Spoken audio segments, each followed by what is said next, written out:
Sup Shredders, my name is Logan aka Spiderhands and welcome to an SP Reacts, where today we have ourselves a track by an act named Second Choice titled By the Blackened Fern featuring Dimi De San. And if we switch over to here, we have ourselves a video on YouTube. This is not the first time that I reviewed music from Frederick Lindstrom, if I'm not mispronouncing that, as well as Dimi De San, but it'd be good to check out more. And we're going to listen through this track from start till finish, and we're going to hear what we think. We're going to be giving this song an overall score out of 10 based on various musical criteria at the end, but for now, let's go, let's do it. What do we got?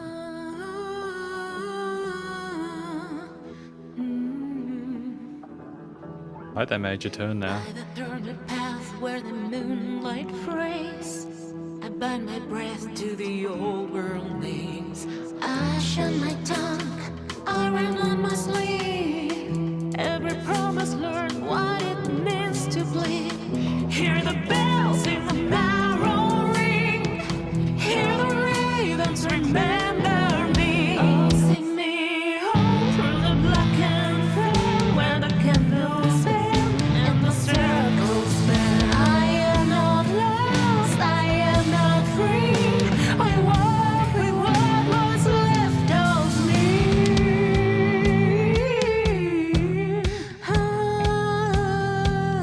It's kind of disconcerting, isn't it? Moss in my hair, cold stars in my eyes. I kiss the truth and it answered in lies. Roots know my secrets, stone knows my vow. I was older then, I'm older now. If I fade into the candle smoke, say my name like a quiet oath. Sing me home through the blackened fern where the candles bend and the circles burn. Is this to do with rituals or something like that?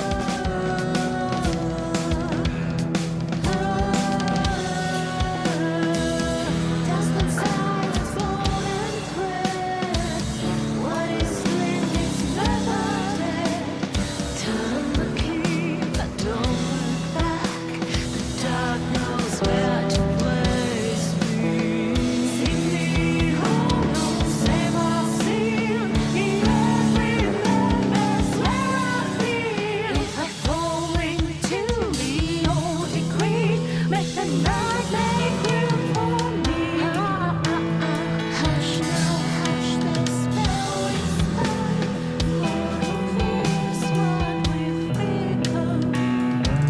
Really fascinating piano tone.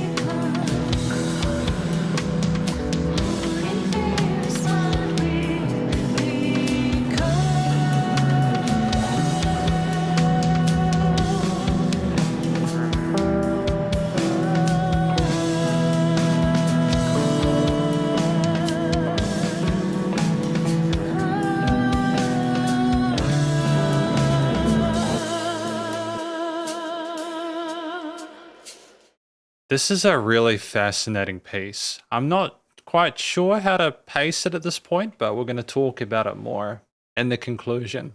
And so welcome to the conclusion of my review of this track from an act named Second Choice, the song titled By the Blackened Fern featuring Dimi De San. In this section, I'm going to be providing an overall song analysis as well as the score I gave for the song, including, in addition, we're going to sort of mention any applicable constructive critique, and then finally my general thoughts from a listener's perspective. Now, actually, I'll just get the score out of the way first of all. I gave the song an overall score of 7.2 out of 10, which I feel is a strong score. There were some really interesting elements that I want to discuss throughout the song analysis, because it's going to be from vocals through to production. There's a lot to appreciate, but first of all, what do we think this track is about? I get the feeling that it's almost like about some sort of like cult or witch ritual, you know, like going to the woods, the roots, knowing our name, etc. The morning after, the candles and everything like that. It's kind of describing being led into the woods, something happening, and eventually us not being recognizable afterwards, that the spell has been cast. And it's a really cool story. I kind of dig it. It's mystifying. The composition, kind of uncomfortable because of all the different stuff you've got to absorb at the same time. But in a way, I think that when you think about what the track's about, it kind of makes sense that it's a little bit kind of conspicuous like that. Or should I say inconspicuous? The vocal performance was quite good. We hit the most of notes really cleanly, and I liked the additional layers that we did as well there. We sung in a way where it was kind of wistful, like we were kind of calling out over the ether to the person we were attending to. We didn't just sing words and exhibit good vocal technique, you know, being very comfortable on a head and chest voice and our range in general. We also called out sometimes and sung melodies and certain notes and stuff like that. And I think the reason that that was effective is that it made this track, which already wasn't particularly long at 3 minutes 20, it just added a lot of sort of like diversity from like the microphone perspective there. So I appreciate how it characterized things. In some parts, the vocals were kind of subtle, a bit more sort of like in the center of the mix, and other parts are a bit more prominent. And I think we're just kind of playing with the position of that, kind of inviting the listener to get stuck into the music or get sucked into it. So I think generally the decisions made by me here were very sort of like salient. And there's a little bit of vocal fry sometimes as well, and a bit of pep, and there was dynamic range as well. So typically I think we did well. We did well telling the story that we needed to and expressed ourselves appropriately. As I mentioned, the track itself is 3 minutes 20. It's right within that 2 to 4 minute sweet spot, where if it's like less than 2 minutes, sometimes you might be sort of missing vital context there that you might be under-explaining, whereas if it's over 4 minutes, then you might be overplaying your hand or a riff or something like that and kind of overstaying your welcome. I don't think there was any filler in this track. I think that it flew by. We had, you know, main instruments such as the drums and the guitars. And we had an interesting style of production to the guitars, especially at the start, where they kind of sounded like they were simmering there. There was a filtering there, a kind of a production choice that made it seem very sort of like intimate and kind of secluded. We then went into some sort of rim shots around like the 15 to 20 second mark there, which were nice and sort of quiet there, you know, the pianissimo feel. And we weren't trying to sort of build ourselves up too quickly, you know. We did have dynamic range in this piece. It wasn't the same loudness the entire time.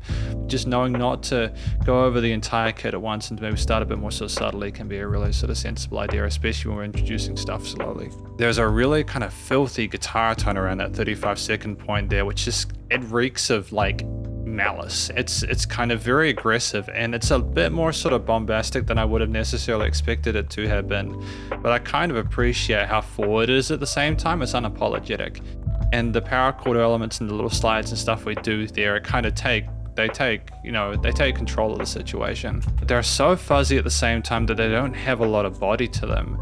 And we work like with the rides and little kind of, we have a lot of really intricate little drum parts throughout the piece, kind of peppered in there, a mixture of 16s and 30-seconds. We're very intricate with the drum kit, and we are very sort of attentive to use our sub layers effectively to kind of make it seem a lot more kind of like well-bodied than we might seem at first glance. To switch things up to a kind of like more sort of normal time or sort of like double time feel around that 50-second mark there, it's just great to change the groove of the drums there to kind of accent us moving forward into the next stage of things there. We mix between sort of meters really neatly, just to elicit a sort of a connection to the mood that we're discussing, or simply for, you know, the listener's interest. And it's like, feels like around that 1 minute 15 part where like there are accents on the vocal lines there, and they're very prominent, but there's like 16th 30 seconds or something, like 16th triplets or 30-second triplets going on in the background there, and you're like, oh damn, that acoustic kit is really being played. And I'm just noticing the bass as well. It's relatively it's low key within this piece, but I do think it does a good job of bringing forth some of the root notes of those chord progressions on the guitar there, and it's nice as an accompaniment rhythmically with the drums there. It plays really neatly with that, occasionally syncopating, but typically sort of very sort of tight with it. And when we start to bring additional sort of guitar layers in, it really starts to decorate the stereo field really neatly between, you know, the sides of the cans there. It's just great to have that complexity harmonically there to tell more of a tale and add more of a kind of glow, especially when we're talking about the candles and stuff in the mid-range. There's also these incredibly intense reverb tails at certain parts, like around the 140 mark, where there's this kind of wisp, kind of airy sound there. It sounds like you're being surrounded by mist or fog there. It's very spooky, and I do like that affectation to it. It's part of why I said it was an interesting mix, because there's been some stylistic decisions here that make it stand out. And it's kind of like in two ways. I wouldn't usually be super positive about it, in the sense that it kind of sounds like at some points it's a bit like a soup, but like there's no weird resonances, so you can tell it's like a deliberate decision on their part.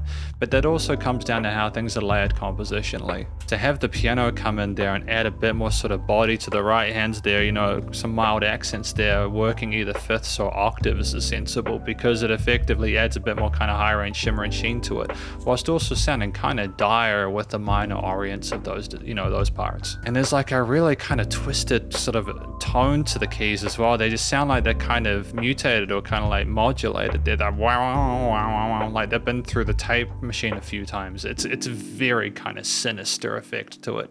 And when you consider what's been discussed again by the vocalist, as well as the chord progressions, the key sig, the sort of note choices there on the other instruments, and the overall mood of it, you know, it makes sense. But then we start having things sort of oscillate and move forward, and it's just as much a compositional thing as a production decision there, where you kind of, things are deliberately trying to be a little bit ugly or a little bit sort of like unusual there, and you're like paying attention to how it warbles backwards and forwards, and you're like, oh, okay, that is a decision we're making now. What do we make of this? What's happening? And from a listener's perspective, you just become immediately curious about what they're trying to do here, because a lot of the time with mixes, the decision is made to have things relatively balanced. To have that organic kind of like quirkiness to it is kind of neat. And to be able to know when we've told a lot of the stories, such as the 230 part, where like the vocals become more of a melodic device or like a sub-lead kind of going on behind the piano, it's just to for the instruments to know at that point that they have more wiggle room to kind of do their own sort of like solo elements there. There's like a drum solo going on there. The keys are a bit more pronounced. It's just great balance in terms of the chemistry of the piece. And just as a closing note before we talk about the theme of it, I like those slides that we're doing on the guitar parts or basses there, just how smooth a lot of those transitions between octaves or fifth intervals were. It's just great sort of like ideas for riffs there. It adds a graininess and an earthiness to it, which makes sense considering the subject matter. There's really very few harsh edges to this piece in general. This is an interesting track with its main sort of chord progressions and harmonies thematically, because it's minor oriented. There's definitely a main sort of triad, but there's like modulations there where we go to like a major and it kind of twists and turns a little bit. It's almost like we're undecided about where we're in, whether it's a trap or not. It's kind of fun to play with the listener's expectation like that, but also to know how to do that without it sounding unusual. I think a lot of the mood and inference is again communicated by the vocals, but also the tone of the different instruments, as well as the production style of the kind of like the kind of the gluing of things and the automation of the volume and certain decisions like that. But like at the same time, I think the vocals add more sort of coloration, the upper register, as well as again those keys with the deliberate sort of styling texturally of those. It's just great to, how do I say this? It's great to not overcomplicate the main sort of motifs of a song when you've already got these individual elements there doing the heavy lifting, and when they niche together, it's just the icing on the cake. But yeah, great drumming.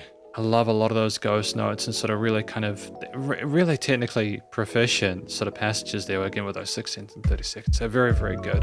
The studio recording, the mixing and mastering though, I think in general it's very, very nice. Again, the vocals always have a presence and they sound great in the mix there. I like the reverb towers and EQing and gluing and stuff like that, the compression, but also the different guitar takes, the kind of arpeggiated parts there, the more kind of fuzzy or distorted takes, the bass, the drums and the keys when they come in with the really kind of the warbling, the warping of that sort of sound to it.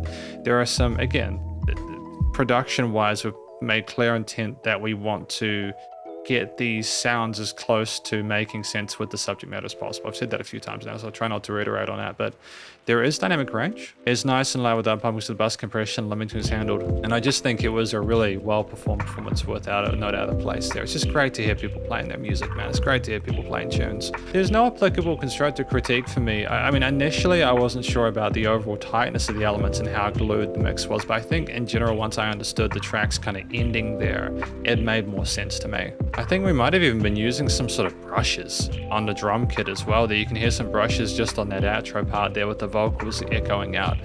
And that kind of softness and kind of the shimmer, the shuffle to it almost sounds like you're going through the leaves of a forest or something like that. It's very, very, very cool. But generally, no, quite happy with this track.